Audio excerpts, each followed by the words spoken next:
Okay, hello everyone. I wanted to make a quick video for my linear algebra students. I think at this point maybe you're getting tired of just entering in matrices the following way, where you type A as a matrix and then you have to enter in this list of lists and type in entries one by one. I mean, this is still much faster than doing things by hand, but I'm going to show you how to use for loops to write maybe a little bit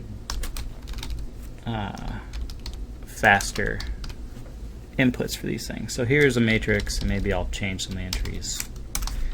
2, 3. Okay. So there's one way to create a matrix, and here is another way. So it's going to be to write a for loop. So you'd write for I in range, let's say n.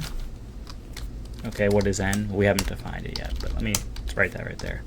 Maybe I'll say n is 3 for now. So for I in range n, and then for j in range,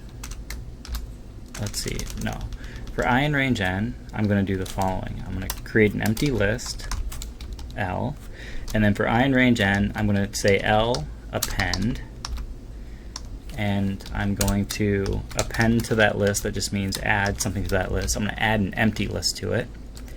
And then for, let's see here, for j in range n, I'm going to append, I'm going to take L sub I and append to it 0. Okay, and then I'm going to print L. Okay, so you see that ended up with a 0 matrix. And so if I wanted to turn that into a matrix, I could now just say print matrix L.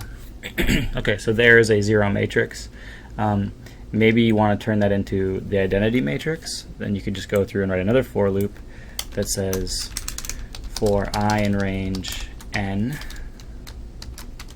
L. Now this is the I entry of L.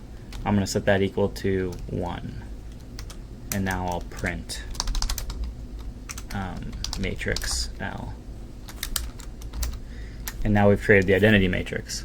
Okay?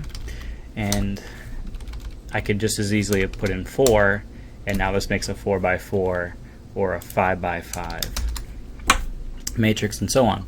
Okay, so that is how to write a for loop to make an identity matrix. Now what I'm going to do is I'm going to show you how to write a function. Okay, a function in CoCalc. And so what I'm going to do is, to do that, you define, you say def, and then you want to put a function name. And so what I'm going to call this is, I'm going to call this identity. Ident sub n. Okay, so ident sub n, it's going to take in the input n, and then you have to put a colon there. And now notice that it indented. So in Python or CoCalc, indentation is how you tell whether or not you're inside or outside of a loop. So this first for loop, you indent once, and it says, okay, for I in range n, it's going to do this. And then it's also going to run through this for loop, okay? And then once you've stopped indenting, that tells you that this for loop is now over. So that for loop is running those 4 lines of code, or 3 lines of code, 3 additional lines of code. This for loop is only really running that 1 extra line of code. And then finally, we've unindented, so now we're no longer in that for loop, and now we have one more for loop that turned Li into 1. And so that runs just that one line, and then we've unindented. And rather than printing this matrix, what I'm going to do is I'm going to type the following: return, and it should not be capitalized, return matrix L. Okay, so when I compile this, it does nothing.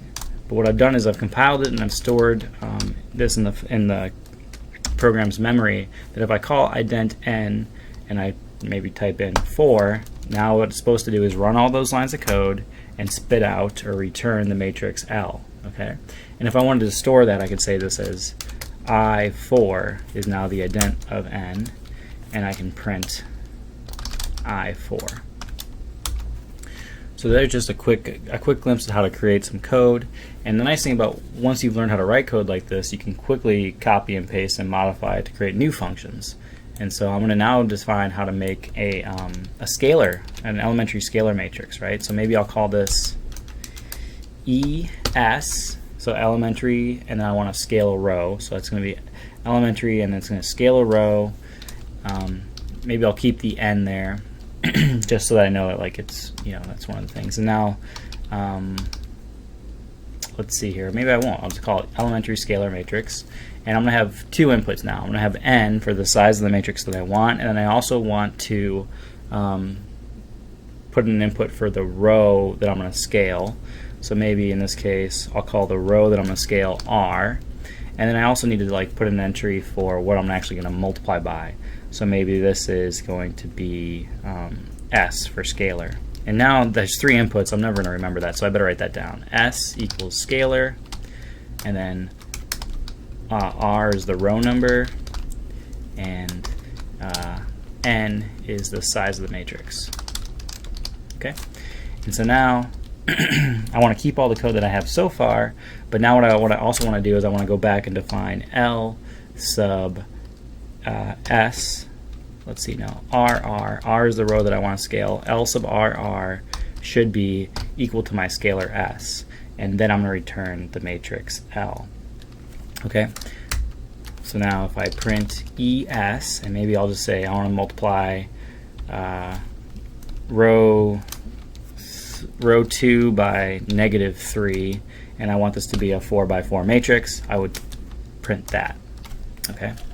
And so there is the matrix, the elementary scalar matrix that would scale row 3 or row 2. Oh, and this is an important thing. Remember that our index here for Python goes through 0 to n minus 1, not 1 to n. So I called this row 2, but row 2 is row 3 because we're counting this as row 0, row 1, and row 2. So I should go back and say like that, and you can either fix that in your code so that it automatically adjusts, or you remember that this is row, that's row 1 is really row 2, and row 0 is really row 1, and so on. Let's see here. So again, we saw what row 2 was, and then if I plug in row 3, it should still be fine. And if I plug in row 4, you're going to see that it's going to give me an error, and that's because the matrix is, it says list index out of range. The matrix was only 4 by 4, so there wasn't a fifth row. Okay, so that's just a quick glimpse. Hopefully that helps. We can talk about it more in class. Maybe I'll spend one more minute doing one more example. Let's do an elementary scalar matrix where I want to maybe do a lower triangular scalar. So I'll call this E, and then L for lower, and then or no, I can just do E, and then I'll do elementary row operation. And now what I'm going to do is I'm going to multiply, and now I want two inputs. I'm going to say I comma j. That's the entry that I'm going to make non-zero, and I'll call that S for some scalar. So now I is the row, and j is the column. I actually didn't need all these. I only need one number sign to put it into the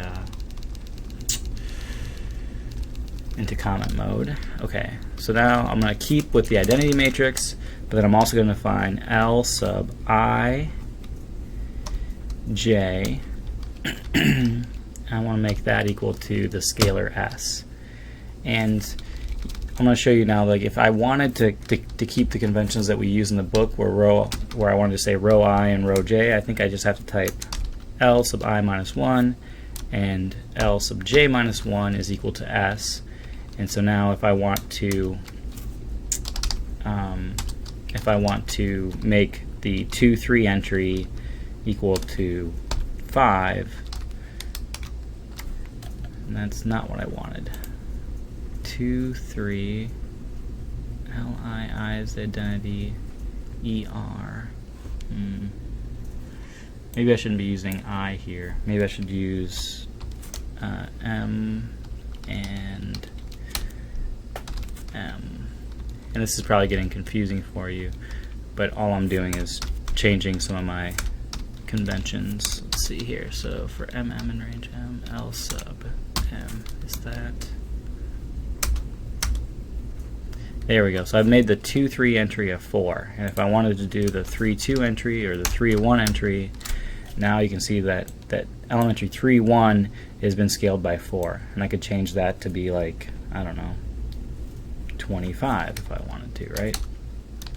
And so there's a elementary scalar matrix that is 5 by 5 because I put in n equals 5 previously. If I want to make that a 4 by 4 matrix, it would look like that. And now, notice that here, the 3-1 entry is exactly what we'd use, and that's because I used the I-1, J-1 in the code. So if I wanted to go back up and turn this elementary scalar matrix into the one we're expecting, where R would be, this would be row 2 instead of row 1, all I need to do is make this an R-1, R-1, and now it's using the regular conventions that you guys are probably used to. So maybe that's the better thing, is just to write these functions to use the conventions that you've learned in class.